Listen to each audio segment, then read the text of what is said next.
I'm Irina Groisman. I came from France, Institut Gustave Roussy.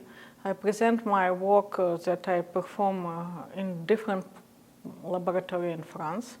And I think this conference is well organized, and it's because people perform their data working in different fields, from the molecular biology to the cancer therapy, cancer diagnostic, and different cancer type.